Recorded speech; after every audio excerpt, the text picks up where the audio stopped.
الحمد لله رب العالمين، والصلاة والسلام على رسوله الكريم وعلى آله وأصحابه أجمعين. أما بعد، السلام عليكم ورحمة الله وبركاته. بإذن الله تعالى إن حلقه 81 از آموزش کلمة التوحید، عروة الوثقى كلمة الطيبة که لا اله الا الله محمد رسول الله است. معنیش نیست معبود بر حق بجز الله و محمد صلی الله علیه و سلم رسول الله هستند. بارک الله فیکم. ما تا اینجا صحبتی که کردیم این در موضوع شرط ششم صحت لا اله الا الله بود. در حقیقت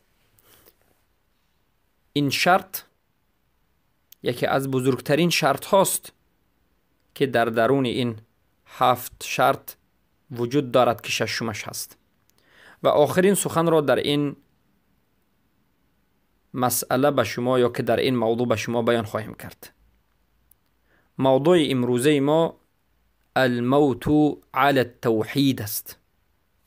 وفات کردن در حالت موحد بودن، یا به عباره دیگر وفات کردن با توحید و بر توحید. علما میگویند شرط اعتبار صحت قبول کلمت التوحید این استمرار بر قبول، یا که استمرار بر توحید است، یعنی دوام دادن و دوامناک بودن بر توحید تا روز مرگ. پس همان وقت قبول شما صحیح است، همان وقت قبول شما در نزد الله سبحانه و تعالی قبول میگردد. یعنی قبول شما چی معنی دارد؟ همان وقت این قبول کردن شما شریعت را درست است و صحیح است که با توحید وفات بکنید. در حقیقت این مسئله بینهایت بزرگ است. بعضی ها فکر میکنند که وقتی که لا اله الا الله گفتند و دیگر استمرار نکردند، مقتضا و طلبات لا اله الا الله محمد رسول الله را به جا آوردند و از شکننده هاش خود را نگه نداشتند، فقط لا اله الا الله محمد رسول الله گفتند، تمام است. بر همین دیگر شرط نیست و باز به کفر وارد میشوند که البته این غلط است و خطا است و این انسان را کافر میکند. پس همان وقت لا اله الا الله درست است و انسان را به جنت میبرد که همه 7 شرطش به وجود آمده باشد. و یکی از اون ششمین شرط صحت لا اله الا الله این القبول است. و همان وقت قبول شما قبول است، همان وقت همین شرط قبول در نزد الله سبحانه و تعالی پذیرفته می شود که انسان تا روز مرگ در حالت توحید باشد. یعنی انسان در این طول زندگیش به شرک وارد نشود یا که یک کمی استراحت نکند. بارک الله فیکم.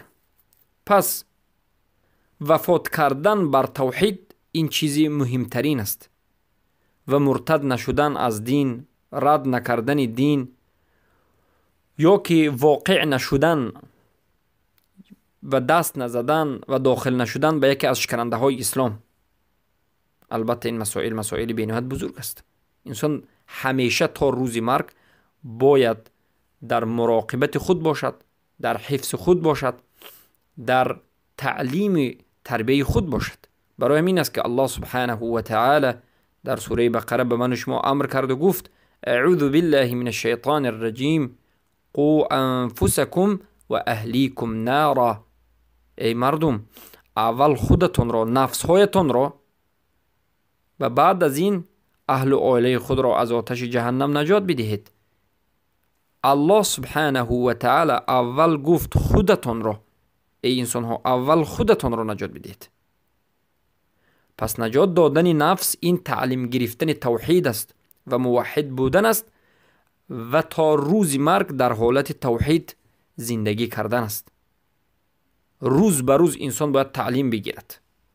برای همین علما میگند موحد بودن و موحد حقیقی بودن و تحقیق توحید در آموزش توحید است و هر کسی که روز به روز توحید می آموزد همون انسان روز به روز موحدیش قویتر و بقوتتر می شود و توحیدش جدید می شود، نو می شود. اما یک انسانی که یک بار توحید رو کمی فهمید و از فهم توحید دست کشید و به نواقض الاسلام وارد شد و البته از اسلام بیرون می شود، یا که انسانی که توحید رو کمی آموخت و دیگر دست به توحید آموختنش نمیزند، این به نواقض الاسلام وارد نشد، البته این انسان مسلمان است اما مسلمان ضعیف است. یا که یک کسی که اصلا فقط نماز میخواند و از توحید بیخبر است و باز خود را مسلمان قوی می حسابد، که این یک خطری بزرگی دارد. پس بارک الله فیکم، در توحید ثابت قدم تا روز مرگ بودن، این به ما میفهماند که ما باید بیاموزیم و کوشش نماییم. بارک الله فیکم. و به این گفته امان حدیث سه دلالت میکند که امام مسلم رحمه الله روایت کرده اند که رسول اکرم صلی الله علیه و سلم میگویند ما من عبد قال لا اله الا الله ثم مات على ذلك الا دخل الجنه. هر آن بنده ای که لا اله الا الله بگفته است و بعد از این به همین کلمه وفات کرده است، یعنی همین کلمه را طلباتش را، رکنش را، شرطش را و تمام مقتضا و طلباتش را به جا آورده است، معنیش را فهمیده است و مؤمن وفات کرده است و بر همین کلمه وفات کرده است، یعنی مؤمن وفات کرده است، بعد داخل جنت می شود. معنای این حدیث این است، یا که مفهوم المخالفه، منطوقش مفهومش همین است، منطوقش همین است، اما مفهوم المخالفه این حدیث همین است که خیلی که علمای اهل سنت باز میگن در علم اصول فقه مفهوم المخالفه هم دلیل است، حجت است. پس هر کسی که لا اله الا الله را گفت اما با این کلمه وفات نکرد، پیش از مرگش یا که در نصف راه شکننده اسلام را به جا آورد و بر این کلمه وفات نکرد، پس داخل جنت نمی گردد. بارک الله فیکم. چرا که در حدیث متفق علیه بخاری و مسلم آمده است که بعض انسان سبحان الله تا وقتی مرگش عملی خوب و مسلمانی و توحید انجام میدهد و بعد از این می شود که کافر وفات بکند و بعضی انسان ها کافر زندگی می کند و پیش از مرگش در یک وقتی کم مسلمان می شود و داخل جنت می شود. برای همین ما باید هیچگاه مغرور نباشیم و همیشه از الله سبحانه و تعالی هدایت رو طلب بکنیم، کوشش بکنیم و در راه مستقیم بودن رو از الله سبحانه و تعالی طلب بکنیم. فقط طلب کافی نیست، باید بیاموزیم، توحید رو بیاموزیم، خبر بگیریم، دعوت بنماییم. چه که در حدیث متفق علیه آمده است که رسول اکرم صلی الله علیه و سلم میگویند ان الرجل لا يعمل بعمل اهل الجنه حتى ما يكون بينه وبينها الا ذراع فيسبق عليه الكتاب فيعمل بعمل اهل النار فيدخلها. البته میگن هر آینه مردی هست که یک مرد به عمل اهل جنت عمل می نماید، عملش عمل اهل جنت است، همان قدر عمل اهل جنت رو عمل میکند که بین این مرد و بین جنت یک ذراع میماند، یعنی به جنت در آمدنش قریب میشود، چرا که این اکثر عمرش رو عمل خوب اهل جنت کرده بود. اما کتاب یعنی نوشته الله که در لوح المحفوظ تقدیر نوشته است پیش می بیاید و این انسان به عمل اهل دوزخ عمل میکند و داخل دوزخ میشود. البته معنای این سخن این نیست که انسان موحد زندگی بکند، توحید را آموزد و در آخر کافر بمیرد. کیف تکون حیاتک تکون موتک. خیلی که علما میگن خیلی که حیاتت باشد همان حالت وفات میکنی. این وعده الله هست که انسانی که در حقیقت مخلص است، رکنهای لا اله الا الله شرطهاش رو به جا آورده است، مقتضا طلباتش رو به جا آورده است، فهمیده است، موحد است، هیچگاه اون را ترک نمی کند و هیچگاه این انسان را به یگان سبب مشرک نمی کند. و البته مشرک شدن در آخر عمر این به نیت انسان وابسته است. اگر نیت سبحان الله در اخلاص مشکلی باشد، انسان به هر گونه ضلالت و بدبختی داخل شدنش ممکن است. ان الله لا یضیع ایمانکم. الله سبحانه و تعالی ایمانهای شما و عملهای شما را، عبادتهای شما را ضایع نمی کند. البته هر یک کاری توحیدی که کردید به نزدیک شدن شما به سوی الله سبب می شود. و البته هر کسی که توحیدش به اخلاص است خاتمه اش سونه می شود. اما ما باید دعا بکنیم، چرا که رسول اکرم صلی الله علیه و آله همیشه دعا میکردن: اللهم احسن عاقبتنا فی الامور كلها واجرنا من خزي الدنيا وعذاب الاخره. ای الله، ای اله من، در تمام امرها و کارهای من عاقبت را بخیر بکن و ما را از خزی و خواری و زاری و پستی و شرمی و تمام کمبودی های این دنیا و آخرت نجاتمان بده. بارک الله فیکم. پس باید بدانید که اینچنین اسلام خیلی کلمه میگن و کما ان الاسلام لا ينفع صاحبه الا اذا مات علیه، و اینچنین اسلام به انسان منفعت نمی بخشد مگرم در حالتی که با اسلام انسان وفات بکند. توحید و اسلام و ایمان این یک چیز است، یعنی دین است. ایمان به انسان فایده نمی بخشد مگرم در حالتی که انسان با ایمان بمیرد. اسلام به انسان هیچ فایده نمی بخشد مگرم در حالتی که با ایمان انسان با اسلام بمیرد. یعنی همان وقت اسلام و ایمان و توحید به شما نجات می دهد که در همین حالت وفات بکنید، در حالت اسلام و ایمان و توحید. و این چنین مسئله کفر، علما میگن كذلك الكفر لا يهلك صاحبه الا اذا مات عليه. این چنین کفر صاحبش را هلاک نمی کند مگرم در حالتی که با کفر بمیرد. کدام وقت انسان هلاک می شود و ابدالابد داخل دوزخ میماند، خیلی که الله سبحانه و تعالی در سوره بقره آیه 102 والله اعلم 60 بود یا 61 که میگوید: ان الذين كفروا وماتوا وهم كفار فاولئك عليهم لعنة الله والملائكة والناس اجمعين خالدين فيها لا يخفف عنهم العذاب ولا هم ينظرون.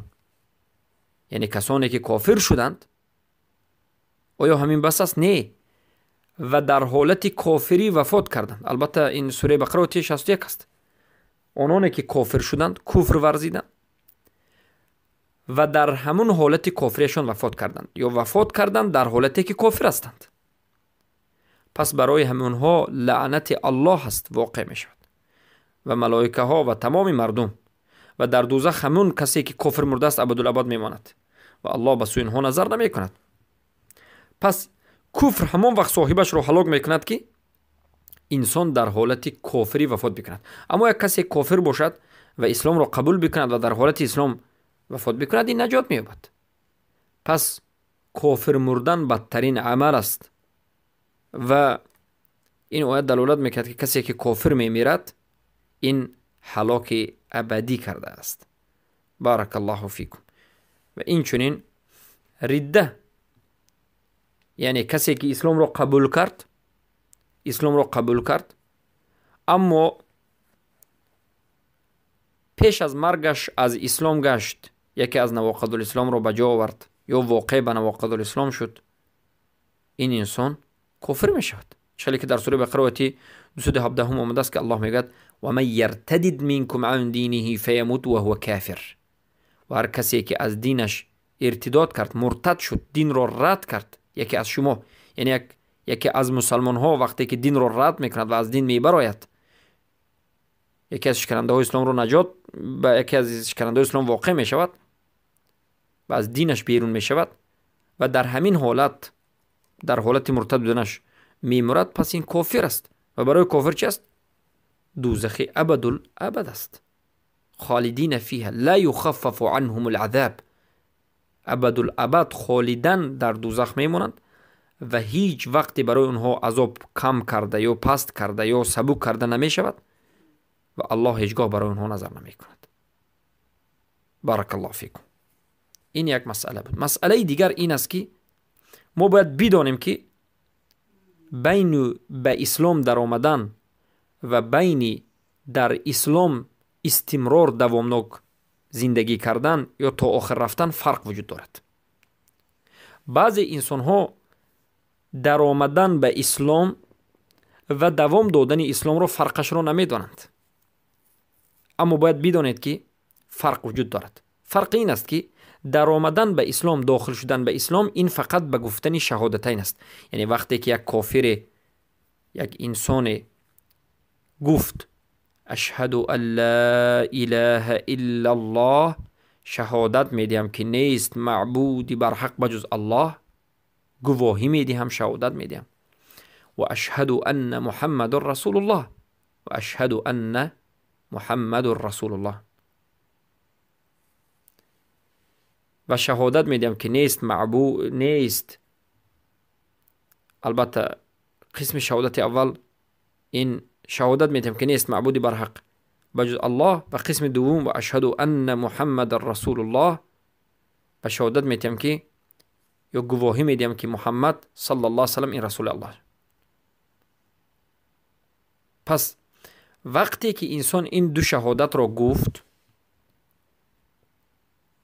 به مجرد گفتنش داخل اسلام شد، در حالتی که معنیش را فهمیده باشد و این شهادتین را نطق تلفظ کرده باشد و تلفظش نه برای انکار، نه برای استهزاء و مسخره، بلکه برای قبول باشد. یعنی به خاطر قبول کردن دین تلفظ لا اله الا الله را بکند و معنی شهادتین را بفهمد و این کلمه را تلفظ بکند، البته داخل اسلام می شود به مجرد شهادت همین کلمه و فهمیدن معناش و به خاطر قبول کردن دین اگر این را تلفظ بکند داخل دین شد. اما حکم اسلام در این انسان به همین فقط ابدالابد باقی میماند یا نه؟ نه، البته در دوام زندگی ما باید ببینیم که این انسانی که به اسلام داخل شد باید عملهای اسلامی را انجام بدهد، امرهای الله را انجام بدهد، از نهیهای بایست، موحد باشد، بیاموزد و کفر بر طاغوت را بفهمد و انجام بدهد و رکن لا اله الا الله، دو رکنش و 7 شرطش را بفهمد و هر آن چیزی که فرض عین است البته باید به جا بیاورد. و وقتی که اشهد ان لا اله الا الله و اشهد ان محمد رسول الله را گفت اما انجام نداد، پس بدونید که یعنی عمل نکرد، این داخل شده است به اسلام اما دوام نداده است. بارک الله فیکم. پس علما رحمهم الله تعالی میگویند داخل شدن بر اسلام، برای داخل شدن به اسلام نطق به شهادتین کافی است. یعنی اشهد ان لا اله الا الله و اشهد ان محمد رسول الله گفتن کافی است.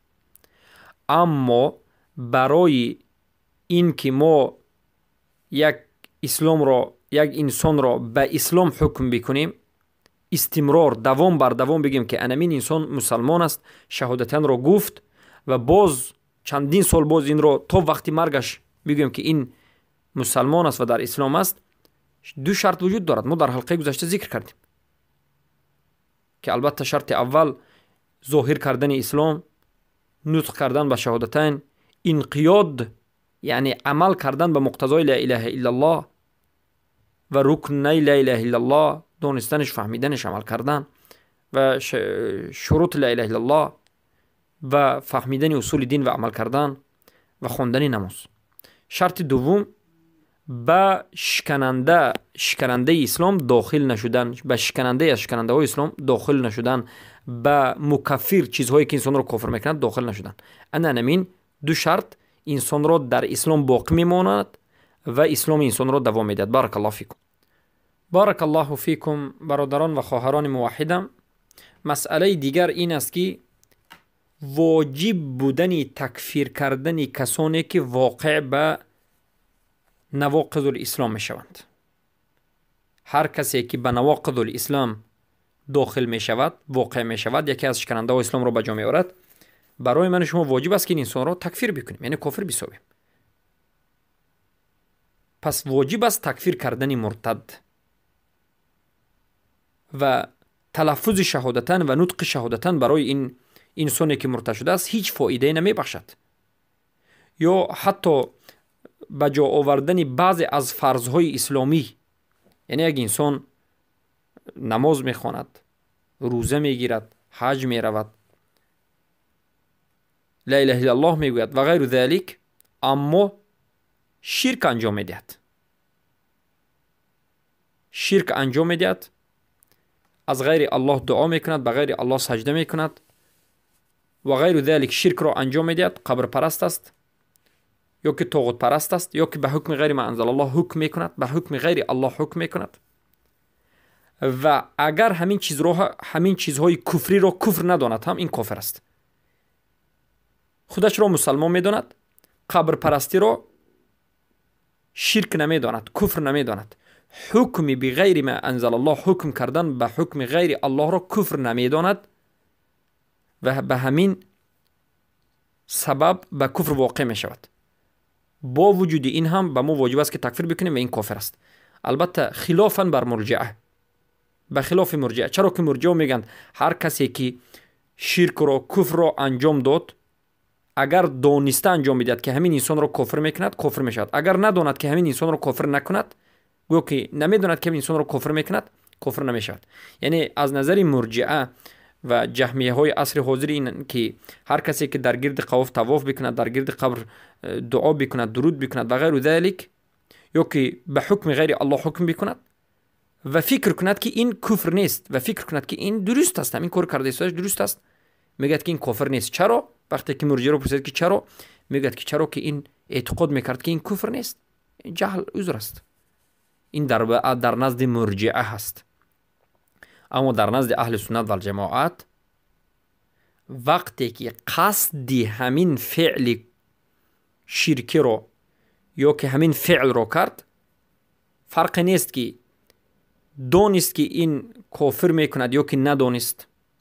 ندانسته در گرد قبر طواف کرد، ندانسته به حکم غیر ما انزل الله حکم کرد، حکم مطلق رو در نظر داریم البته، و ندانسته به شکننده از شکننده های اسلام داخل شد، با وجود ندانستنش هم کافر است و به من شما واجب است که این رو تکفیر بکنیم و هیچ چیزی ما رو منع نمیکند. ما رو منع نمیکند گفتن لا اله الا الله، ما رو منع نمیکند. این انسان لا اله الا الله بگوید هم لا اله الا الله ما رو منع نمیکند که ما این رو تکفیر نکنیم، بلکه در اینجا واجب است که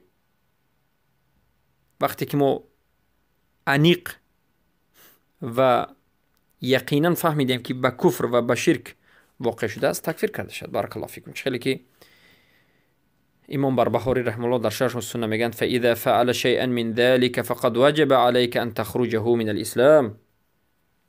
پس زمانی که یکی از این شکننده های اسلام را انجام داد، به تو واجب است که این انسان را از اسلام بیرون بکنی، یعنی تکفیر بکنی و کافر بکنی. بارک الله فیکم. و مسئله دیگر این است که واجب بودنی به قتل رسانیدنی کسانی که به شکننده های اسلام واقع شده اند و توبه نکرده اند و باز نکشته اند. پس واجب است که مرتد کشته شود، اما همه کشته میتواند؟ کدام وقتی که خود میتواند؟ البته نه، بلکه اقامت الحجت بر وی باید کرده شد. ما همیشه میگیم که جهل نسبت سه چیز میتواند که عذر باشد. نسبت یک چیز در بعضی حالت عذر می شود و در بعضی حالت عذر نمی شود، اما نسبت دو چیز همیشه عذر است. هر کسی که خود را مسلمان گفت اما شرک اکبر را انجام داد، کفر اکبر را انجام داد، به شکننده های اسلام واقع شد،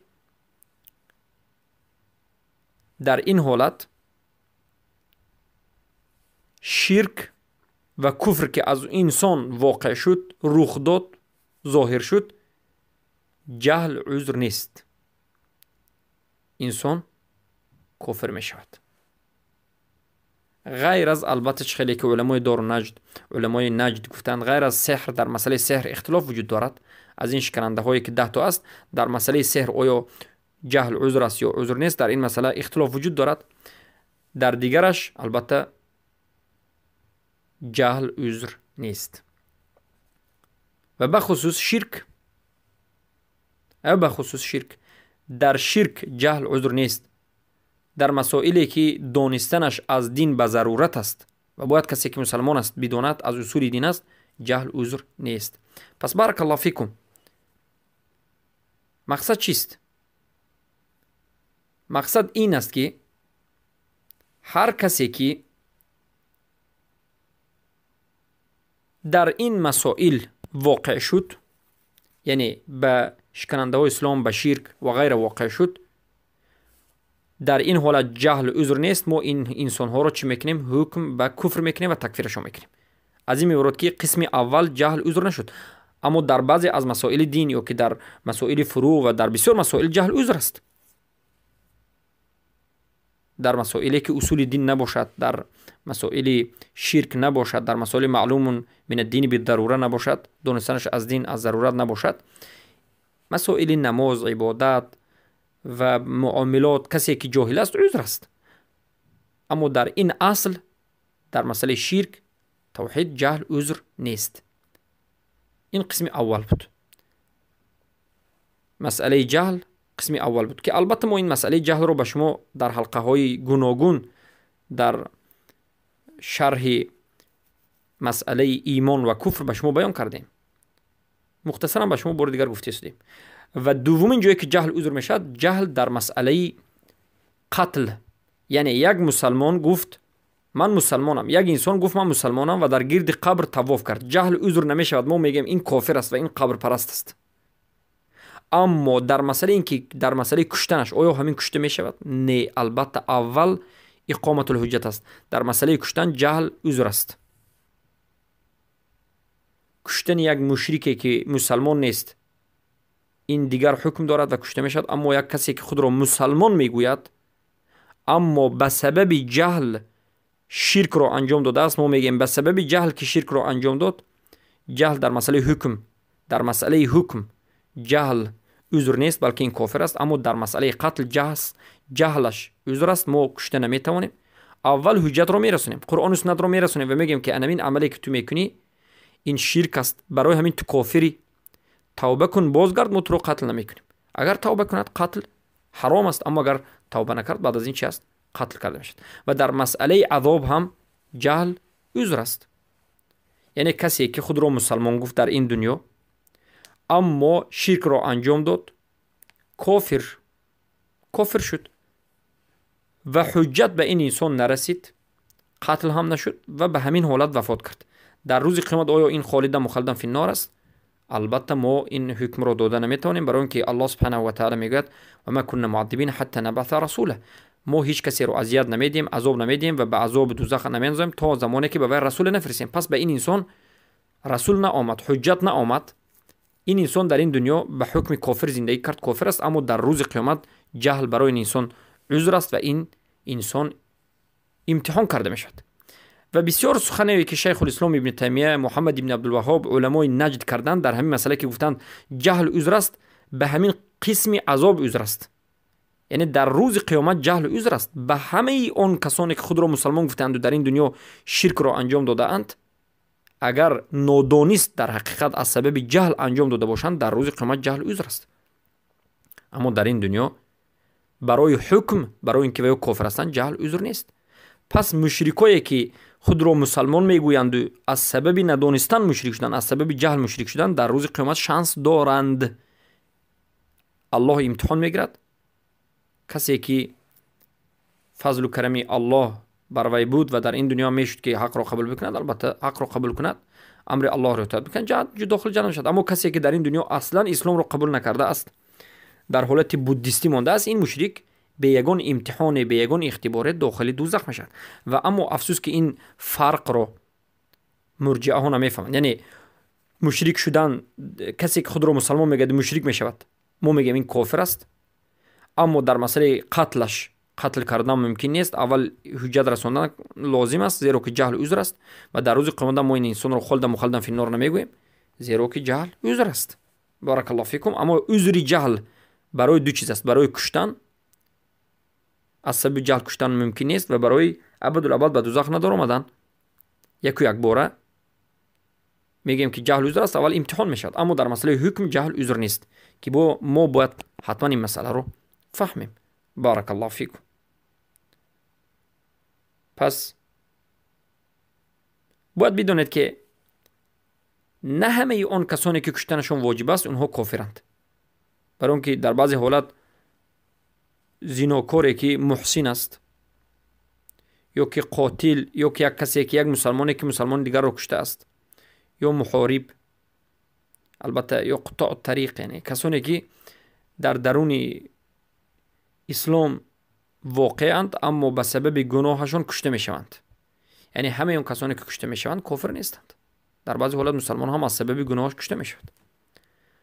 پس بارک الله فیکم با همین کاملا با تمام شرح و توضیحاتش شرط ششم صحت لا اله الا الله القبول را به آخر رسانیدیم و از الله سبحانه و تعالی می طلبیم که به ما توفیق عمل کردن را نصیب بکند و توفیق اخلاص و متابعت رسول اکرم صلی الله علیه و سلم نصیب بکند و هر کسی که این حلقه ها را شنید به عمل کردن و برای موحد شدن بنده و به دیگران الله سبحانه و تعالی ان شاء الله کمکمون بکند و نصرتمون بدهد.